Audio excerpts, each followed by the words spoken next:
So Taxify is an aggregator of taxis. So what we do is we work with a bunch of fleet operators who own taxis and who employ drivers to drive those taxis and provide a single point of access for customers to book the taxis through the system.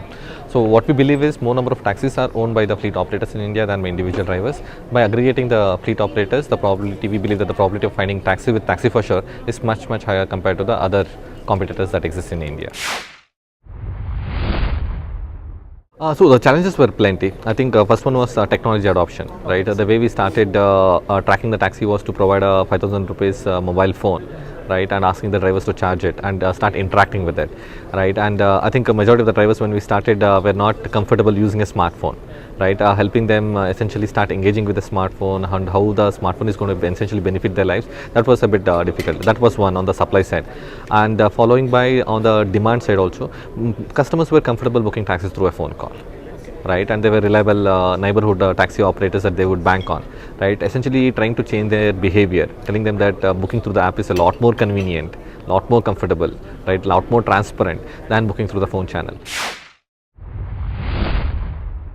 So we've already done that. We already expanded into 62 cities in India, and going forward we will probably be in another 100 plus cities in India very soon. Probably by end of this year we would be in more than 100 cities in India.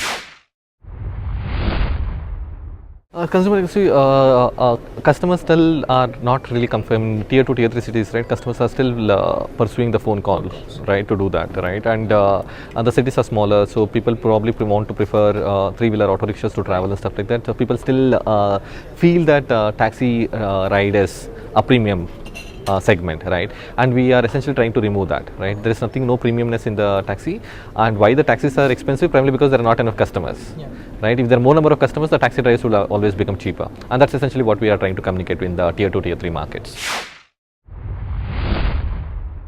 Essentially, I think so now we have merged with Ola, right? And so the combined entity raised $400 million very recently. I think that's all over the news currently. I think because with the kind of growth that we have seen, right, we are witnessing. I don't think so any other companies in India have seen that kind of a growth, and that's the reason the investors are essentially sensing that the market potential is huge. Customers are adopting this technology, and we are able to manage the scale as well, and that's the reason investors are backing us.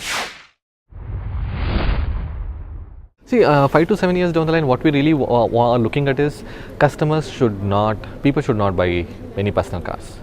Right, we want to eliminate the entire personal car market, right? If you are an individual, right, who was owning a car, right, if you have to drive, you need to find parking spaces. You drop your family at the mall, but you need to go somewhere else to park the car. Okay. But if you take a taxi, right, you book a taxi, within 2 minutes the taxi comes to you, right, and you just get to the destination. You just walk out of the car. You don't have to really worry about parking and stuff like that. You don't have to really worry about the parking, the traffic hassles in the city. Then why do you own a car? It's a lot more cheaper for you to hire a cab and ride. Then you don't have to pay for fuel, you don't have to pay for maintenance, you don't have to pay for a driver, nothing you have to do, right? Everything is taken care of by the company. So 5 years, 7 years down the line, I don't think so there should be any personal cars.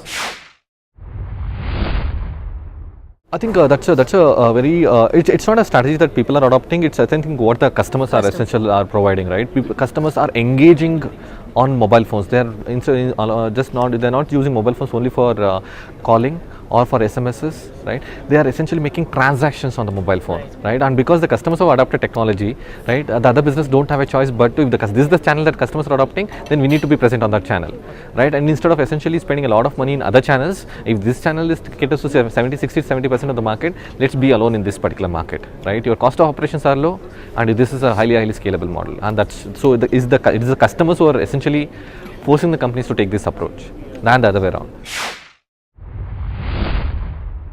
So I think it's a very engaging conference. I got to meet a lot of people. I think the challenge with some of the online only companies is we don't really get to meet the offline companies, right? I think it's a brilliant forum to essentially get both the online and the offline companies together, right? And way forward also what we really see is, I think the online companies worked separately and the offline companies are working separately. The offline companies have got insights about their industry, which the online companies don't really have, right? It's a different set of people. But over a period of time, if both the online and offline companies come together, right? If the online company acquires an offline company or offline company acquires an online company, I think the future of India would be much more brighter if both of them start working together instead of competing, right? And that's where probably the future would really lie.